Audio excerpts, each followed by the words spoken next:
Hello guys और आपके क्रिक exam channel में आप सभी का स्वागत है। तो आज के इस वीडियो में 3 अगस्त के इंपॉर्टेंट करंट अफेयर्स को हम लोग कवर करेंगे। तो हमारा पहला प्रश्न क्या है, हाल ही में किसने उत्कृष्ट पत्रकारिता के लिए प्रेम भाटिया पुरस्कार जीता है? तो आंसर होगा दीपांकर घोष ने। तो इंडियन एक्सप्रेस के रिपोर्टर हैं ये दीपांकर घोष, और इनके अलावा people's archive of rural India, जो कि एक ग्रामीण भारत पर रिपोर्टिंग के लिए समर्पित एक नॉन प्रॉफिटेबल पत्रकारिता वेबसाइट है। तो इन दोनों ने कोविड-19 महामारी और देश भर में इसके प्रभाव को कवरेज करने के लिए ये पुरस्कार जीता है। कौन सा पुरस्कार? प्रेम भाटिया पुरस्कार।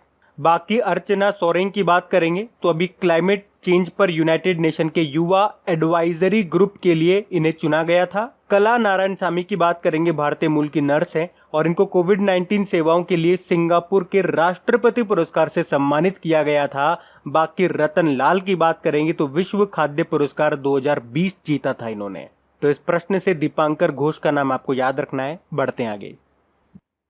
फिर हाल ही में great eastern shipping company limited के अतिरिक्त निदेशक कौन बन गए हैं? तो आंसर होगा उर्जित पटेल।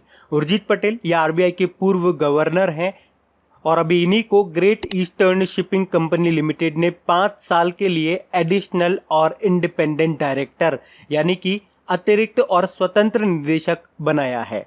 अच्छा, अगर डेली आप लोग हमारा करंट अफेयर्स का लेक्चर देखते होंगे तो उर्जित पटेल के नाम से आपको कुछ करंट अफेयर्स के क्वेश्चन याद आने चाहिए। मैं आपको याद दिलाता हूं। एक तो इन्होंने अभी एक बुक लिखी थी, बुक का नाम क्या था? Overdraft saving the Indian saver. इसके अलावा आपको याद होगा अभी इन्हें national institute of public finance and policy का भी अध्यक्ष बनाया गया था, तो वो पॉइंट भी याद रखना। बाकी विरल आचार्य की बात करेंगे, आरबीआई के पूर्व डेप्यूटी गवर्नर थे ये, और इनका नाम न्यूज में इसलिए था क्योंकि इन्होंने भी अभी एक बुक लिखी है जिसका नाम है quest for restoring financial stability in India. Subrahmanyam Jaishankar विदेश मंत्री है हमारे, फॉरेन मिनिस्टर, और इन्होंने भी अभी एक बुक लिखी है जिसका नाम है the India way strategies for an uncertain world. बाकी वरुण श्रीधर अभी पेटीएम मनी के सीईओ बने हैं ये। बढ़ते हैं आगे।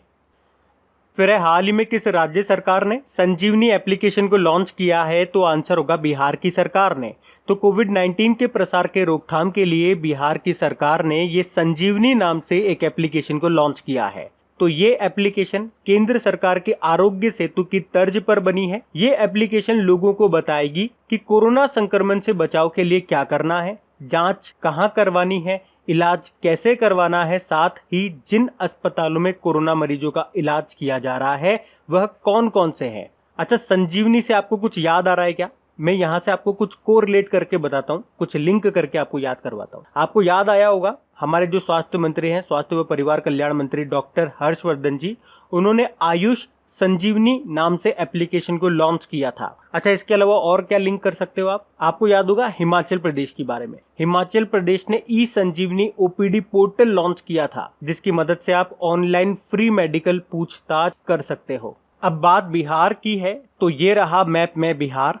कैपिटल पटना है, मुख्यमंत्री है नीतीश कुमार, गवर्नर है फागू चौहान, और पटना हाईकोर्ट के चीफ जस्टिस का नाम क्या है? संजय करोल है। बिहार से अभी लेटेस्ट करंट अफेयर्स का प्रश्न आपको याद होगा कि बिहार की सरकार ने इंद्र वज्र नाम से एक एप्लीकेशन लॉन्च किया था जो बिजली गिरने की चेतावनी देगा। उसके अलावा बिहार से और क्या याद आ रहा है? अभी आपको याद होगा प्रधानमंत्री मोदी जी ने बिहार के खगड़िया जिले के तेलिहार गांव से 20 जून को गरीब कल्याण रोजगार अभियान को लॉन्च किया था, घर लौट रहे प्रवासी मजदूरों को रोजगार देने के लिए। उसके अलावा बिहार के भागलपुर में खुलेगा राज्य का पहला कछुआ पुनर्वास केंद्र, और भारत का पहला और एकमात्र डॉल्फिन वाइल्ड लाइफ सेंचुरी आपको ये बिहार में ही मिलेगा, जिसे कहते हैं Vikramshila Gangetic dolphin wildlife century.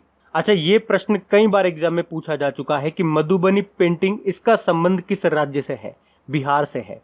और किस नदी को बिहार का शोक कहते हैं? तो कोसी नदी को कहते हैं। वैसे पिछले साल कोसी मोची जोड़ परियोजना को मंजूरी मिल गई है। और बिहार में आपको एक नेशनल पार्क याद रखना है बिहार से, Valmiki national park. Wild life sanctuary से आप याद रख लो, यहाँ पे मिलेगा आपको रायगिर वाइल्ड लाइफ सेंचुरी और कैमूर वाइल्ड लाइफ सेंचुरी। बढ़ते हैं आगे।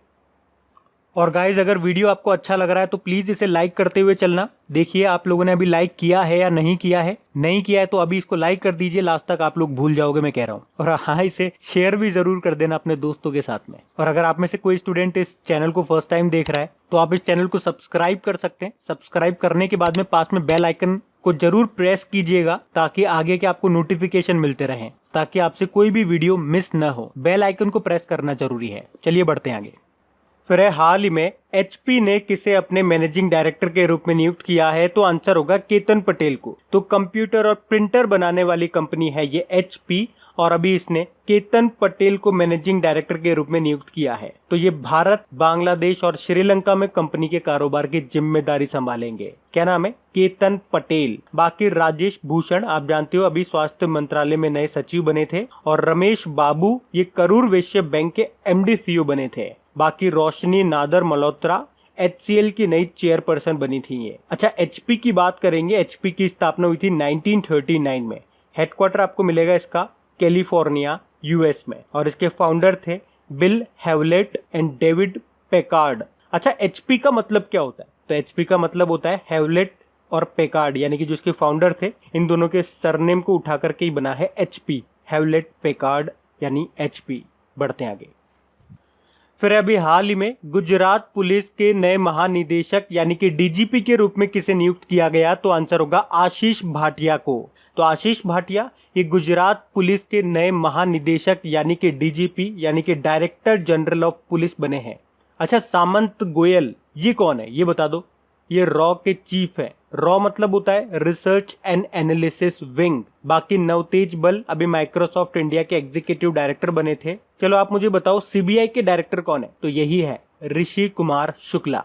बाकी बात गुजरात की है तो ये रहा मैप में गुजरात। कैपिटल गांधीनगर है, मुख्यमंत्री है विजय रूपानी, गवर्नर है आचार्य देवव्रत, और यहाँ के जो चीफ जस्टिस है उनका नाम है विक्रम नाथ। अभी आपको याद होगा भारत की पहली शहद परीक्षण प्रयोगशाला की स्थापना भी कहाँ पे हुई है? गुजरात में, गुजरात के आनंद जिले में। और अभी गुजरात के 5वें लोकायुक्त बने थे राजेश शुक्ला, और अभी गुजरात ने ही 8 वन क्लिक पहल शुरू की है MSMEs के लिए। और अगर बात करेंगे सोलर रूफटॉप इंस्टॉलेशन के मामले में तो उसमें टॉप पे रहा है गुजरात, और गुजरात अपनी पुलिस को टेसर गन देने के मामले में पहला राज्य बना है। टेसर गन मतलब इससे बंदूक नहीं निकलती है, इससे शॉक लगता है, शॉक करंट लगता है। इसके अलावा अहमदाबाद रेलवे स्टेशन पहला रेलवे स्टेशन बना था सैनिटाइजिंग टनल इंस्टॉल करने वाला। अच्छा, गुजरात से एक और प्रश्न एग्जाम में पूछा जाता है कि काकरापार न्यूक्लियर पावर प्लांट ये कहां पर है? ये गुजरात में है। एज ए स्टैटिक ये प्रश्न पूछा जाता है, याद रखना इसे। बढ़ते हैं आगे। फिर हाल ही में यूनाइटेड अरब अमीरात में अरब क्षेत्र के पहले परमाणु रिएक्टर ने काम करना शुरू कर दिया है। आपसे उसका नाम पूछा जा रहा है, उसका नाम क्या है? उसका नाम है बराकाह। वैसे तो ये 2017 में ही शुरू हो जाना था, पर फाइनली अब जाकर के ये शुरू हुआ है। यहाँ पे बराकाह का मतलब होता है आशीर्वाद। एक्चुअली में इस न्यूक्लियर पावर प्लांट में 4 रिएक्टर हैं, जिनमें से अभी केवल एक ही शुरू हुआ है, और इसकी कैपेसिटी है 1400 मेगावाट। वैसे 2023 तक चारों के चारों रिएक्टर शुरू होने की उम्मीद है, और जब ये चारों शुरू हो जाएंगे तो लगभग 5.6 गीगावाट की एनर्जी ये प्रोड्यूस करेंगे, जिससे यूनाइटेड अरब अमीरात देश की 1/4 बिजली की जरूरत पूरी होगी। अच्छा, आपको याद होगा अभी UAE एक कारण से और न्यूज में था। अभी यूनाइटेड अरब अमीरात ने मंगल ग्रह के लिए पहला अंतरिक्ष मिशन लॉन्च किया था, जिसका नाम था होप, HOPE, होप। अब UAE की बात है तो ये रहा मैप में UAE। कैपिटल अबू धाबी है, करेंसी है दिरहम, और यहाँ के प्रेसिडेंट हैं शेख खलीफा बिन जायद अल नहयान। आपको याद होगा अभी यूनाइटेड अरब अमीरात के नए क्रिकेट निदेशक बने थे कौन? रॉबिन सिंह। और इस साल सितंबर में जो IPL होंगे आपके, ये आपके यूनाइटेड अरब अमीरात के दुबई में ही होंगे, और दुबई में ही आपका ICC का हेडक्वार्टर भी है, इंटरनेशनल क्रिकेट काउंसिल का। तो ये भी याद रखना। बढ़ते हैं आगे। फिर अभी हाल ही में किस राज्य ने अरावली क्षेत्र में हरित आवरण को बेहतर बनाने के लिए एरियल सीडिंग तकनीक का इस्तेमाल शुरू किया है? तो आंसर होगा हरियाणा ने। तो अभी हरियाणा वन विभाग ने अरावली क्षेत्र में हरित आवरण में सुधार के लिए अभी हाल ही में एरियल सीडिंग टेक्निक पर काम करना शुरू किया है। ये एक टेक्निक होती है जिसमें क्या होता है, हवाई जहाज हो गया या हेलीकॉप्टर या फिर आप ड्रोन ले लो, इनकी मदद से जमीन पर सीड बॉल्स का छिड़काव किया जाता है। अब सीड बॉल मतलब क्या हो गया, सीड मतलब क्या हो गया, बीज। तो इसमें क्या होता है, बीज, मिट्टी, खाद या और भी जो जरूरी चीजें हैं उनकी बॉल्स बना करके हेलीकॉप्टर या ड्रोन वगैरह जो भी आप इस्तेमाल कर रहे हो वहां से छोड़ दिया जाता है। अगर बीज को अकेले छोड़ेंगे तो वो इतने हल्के होते हैं कि वो इधर उधर उड़ने लगेंगे, जमीन पे डायरेक्ट नीचे जाके नहीं गिरेंगे। अब यहाँ पे बीज के साथ हम मिट्टी वगैरह, खाद वगैरह और भी चीजें मिला रहे हैं, तो इससे क्या होता है, बीज का वजन बढ़ जाता है, तो वो डायरेक्ट जाकर जमीन पे गिर जाता है और फिर ये बीज तब अंकुरित होते हैं जब वर्षा होती है। अब हरियाणा की बात है तो ये रहा मैप में हरियाणा। कैपिटल चंडीगढ़ है, गवर्नर है सत्यदेव नारायण आर्य और मुख्यमंत्री है मनोहर लाल खट्टर। अच्छा, अभी मनोहर लाल खट्टर जी ने एक बुक को रिलीज किया था जिसका नाम है अ commentary and digest on the air act 1981 और इसको लिखा था के खंडेलवाल ने। इसके अलावा डायरेक्ट बेनिफिट ट्रांसफर पे आउट्स रेटिंग 2019-20 में टॉप पे रहा था हरियाणा। इसके अलावा हरियाणा सरकार ने अटल किसान मजदूर कैंटीन भी शुरू किए थे किसानों और श्रमिकों को सस्ता भोजन देने के लिए। और हरियाणा सरकार ने ही अंबाला सिटी बस स्टैंड का नाम स्वर्गवासी सुषमा स्वराज जी के नाम पे रखा है। उसके अलावा यहाँ पे रीडिंग मिशन भी लॉन्च किया था बच्चों में रीडिंग हैबिट्स को बढ़ाने के लिए। उसके अलावा मुख्यमंत्री परिवार समृद्धि योजना भी शुरू की थी। हेल्प मी मोबाइल एप्लीकेशन को भी लॉन्च किया था और छात्रों के लिए संपर्क बैठक मोबाइल एप्लीकेशन को भी लॉन्च किया था हरियाणा सरकार ने। अच्छा, हरियाणा से एक और इम्पोर्टेंट क्वेश्चन बताता हूँ। 2021 में जो आपके खेलो इंडिया यूथ गेम्स होंगे, जो उसका चौथा एडिशन होगा, वो आपके हरियाणा में होगा, हरियाणा के पंचकुला में होगा, तो ये भी याद रखना। बढ़ते हैं आगे। फिर है हाल ही में किसे उत्तराखंड का नया मुख्य सचिव बनाया गया है, तो आंसर होगा ओम प्रकाश को। तो ओम प्रकाश ये उत्तराखंड के नए चीफ सेक्रेटरी बन गए हैं। बाकी यूबी प्रवीण राव अभी नेस्कोम के चेयरपर्सन बने थे और समीर अग्रवाल ये वॉलमार्ट इंडिया के सीईओ बने थे। बाकी विनी महाजन, ये इंपॉर्टेंट नाम है, पंजाब की पहली महिला चीफ सेक्रेटरी बनी थी ये। अब बात उत्तराखंड की है तो ये रहा मैप में उत्तराखंड। कैपिटल इसकी देहरादून है और आपको याद है अभी इसकी ग्रीष्मकालीन राजधानी यानी कि समर कैपिटल बन गई है गैरसैंण। मुख्यमंत्री त्रिवेंद्र सिंह रावत, गवर्नर है बेबी रानी मौर्य। अभी उत्तराखंड सरकार ने स्मृति वन का उद्घाटन किया था। अच्छा, उत्तराखंड से एक इम्पोर्टेंट मैंने पॉइंट बताया था आपको, एक हरेला उत्सव है जो उत्तराखंड में मनाया जाता है और इसी से कंफ्यूज करने वाला एक और उत्सव है हरेली उत्सव, जो कि छत्तीसगढ़ में मनाया जाता है। और उत्सव की बात है तो फूल देव उत्सव भी याद रखो, ये भी उत्तराखंड में मनाया जाता है। और एक कांवड़ मेला, ये भी उत्तराखंड में मनाया जाता है। अक्सर एग्जाम में पूछ लिए जाते हैं, ये याद रखना आप। इसके अलावा उत्तराखंड सरकार वेस्ट टू एनर्जी पहल के तहत कचरे से बिजली बनाएगा और उत्तराखंड में ही भारत का पहला लाइकेन पार्क भी बना है उत्तराखंड के पिथौरागढ़ के मुनस्यारी में। उत्तराखंड ने ही दृष्टि पोर्टल लॉन्च किया था और बेरोजगार युवाओं के लिए होप पोर्टल भी लॉन्च किया था उत्तराखंड सरकार ने। होप मतलब होता है हेल्पिंग आउट पीपल एवरीवेयर। इसके अलावा भारत का पहला ग्लास फ्लोर सस्पेंशन ब्रिज ये आपका बनेगा उत्तराखंड के ऋषिकेश में, गंगा नदी पे बनेगा ये। और कृषि भूमि को पट्टे यानी कि लीज पर देने वाला पहला राज्य भी बना है उत्तराखंड।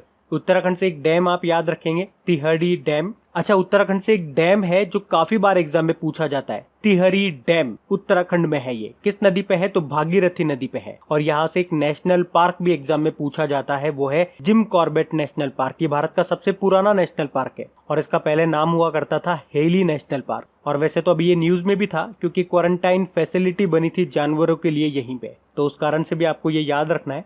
बाकी बढ़ते हैं आगे। फिर हाल ही में दुनिया की सबसे मूल्यवान कंपनी कौन सी बन गई है, तो आंसर होगा एप्पल। तो वैसे अभी तक सऊदी अरब की जो तेल कंपनी है अरामको, वो अभी तक दुनिया की सबसे मूल्यवान कंपनी यानी कि मोस्ट वैल्यूएबल कंपनी थी, पर अब एप्पल दुनिया की सबसे मूल्यवान कंपनी बन गई है। एप्पल जिसकी स्थापना हुई थी 1 अप्रैल 1976 को, हेडक्वार्टर कैलिफोर्निया यूएस में है और इसके वर्तमान में सीईओ है टिम कुक। बढ़ते हैं आगे। फिर है अभी हरियाणा में खेल के उप निदेशक के रूप में किसे नियुक्त किया गया है, तो आंसर होगा बबीता फोगाट को। तो अभी हरियाणा सरकार ने अंतरराष्ट्रीय पहलवान बबीता फोगाट को अपने खेल व युवा मामलों के विभाग में उप निदेशक के रूप में नियुक्त किया है। इनके अलावा कविता देवी को भी इस पद पर नियुक्त किया गया है। कविता देवी ये एक कबड्डी खिलाड़ी है और ये भारत की राष्ट्रीय कबड्डी टीम की सदस्य थी। तो ये दोनों नाम आप याद रखो, बबीता फोगाट और कविता देवी। बाकी हरियाणा के बारे में हम इससे पहले वाले क्वेश्चन में देख चुके हैं, तो अभी बढ़ते हैं आगे। फिर अभी हाल ही में किस राज्य में लाइफ साइंस पार्क का शिलान्यास किया गया? तो आंसर होगा कर्नाटक में। तो कर्नाटक के जो मुख्यमंत्री हैं BS येदियुरप्पा, उन्होंने राज्य को जैव प्रौद्योगिकी केंद्र यानी कि बायोटेक्नोलॉजी सेंटर बनाने के लिए राज्य में 5,000 करोड़ रुपए की लागत से एक लाइफ साइंस पार्क की आधारशिला रखी है।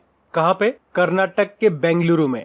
अब बात कर्नाटक की है तो ये रहा मैप में कर्नाटक, कैपिटल बेंगलुरु है। याद रखना बेंगलुरु में ही आपको मिलेगा इन्फोसिस का हेडक्वार्टर, विप्रो का हेडक्वार्टर भी यहीं पर मिलेगा और हिंदुस्तान एरोनॉटिकल लिमिटेड का भी यहीं पर मिलेगा। साथ में इसरो का हेडक्वार्टर भी है बेंगलुरु में। बेंगलुरु को सिलिकॉन वैली ऑफ इंडिया भी कहा जाता है और बेंगलुरु भारत का पहला सिटी बना था अपना ऑफिशियल लोगो लॉन्च करने वाला। IT कैपिटल ऑफ इंडिया भी कहते हैं इसको। मुख्यमंत्री है BS येदियुरप्पा और गवर्नर है वाजुभाई वाला। अभी कर्नाटक ने ही जन सेवक योजना, आप्त मित्र एप्लीकेशन और नमस्ते ओवर हैंडशेक अभियान शुरू किया था। इसके अलावा बेंगलुरु में बाढ़ की चेतावनी देने के लिए मेघ संदेश एप्लीकेशन लॉन्च किया था और बेंगलुरु सिटी कॉरपोरेशन ने प्राण वायु नाम का श्वसन स्वास्थ्य जागरूकता कार्यक्रम भी शुरू किया था।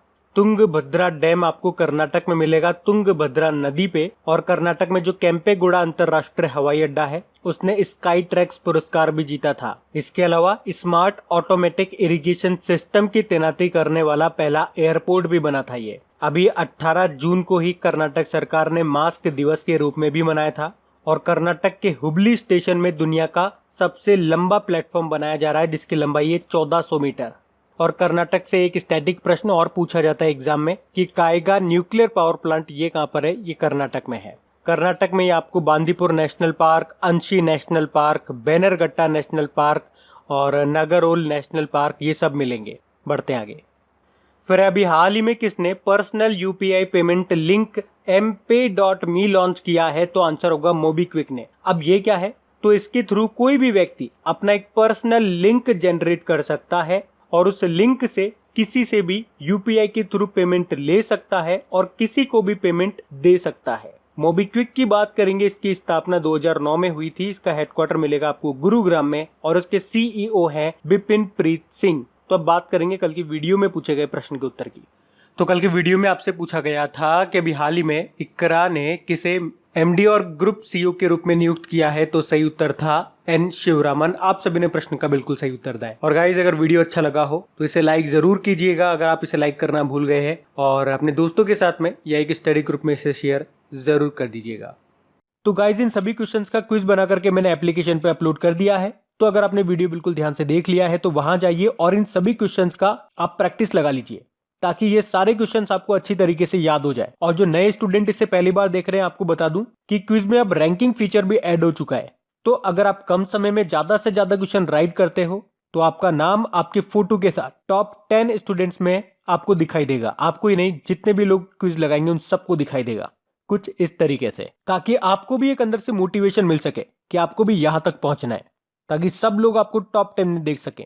और वैसे भी आप तो आपके इन करंट अफेयर्स का रिवीजन करवाने के लिए मैं इसका ऑडियो भी तैयार कर रहा हूं। तो दिन में 4 से 5 मिनट निकाल करके वो आप ऑडियो सुन लीजिए ताकि आपका इन करंट अफेयर्स का फिर से रिवीजन हो जाए। क्योंकि आपको पता है चीजों को पढ़ना इंपॉर्टेंट है, लेकिन समय समय पर उनका रिवीजन करना बहुत ज्यादा जरूरी है। रिवीजन नहीं करोगे तो वो सारी चीजें आप भूल जाओगे। तो आप ही के लिए मैं इसका रिवीजन ऑडियो तैयार कर रहा हूँ। तो उस ऑडियो का लिंक मैंने नीचे डिस्क्रिप्शन में दे दिया है, वहां जाकर के आप मुझे फॉलो कर लीजिए। और फॉलो करने के बाद में पास में जो बेल आइकन आएगा आप उसे जरूर दबा लेना, ताकि जब भी मैं ऑडियो अपलोड करूं उसका नोटिफिकेशन आपको मिल सके। और एप्लीकेशन अगर अभी तक आपने डाउनलोड नहीं किए तो उसका लिंक भी आपको नीचे मिल जाएगा। वहीं पे आपको क्विज, वीडियो, PDF सब मिल जाएंगे।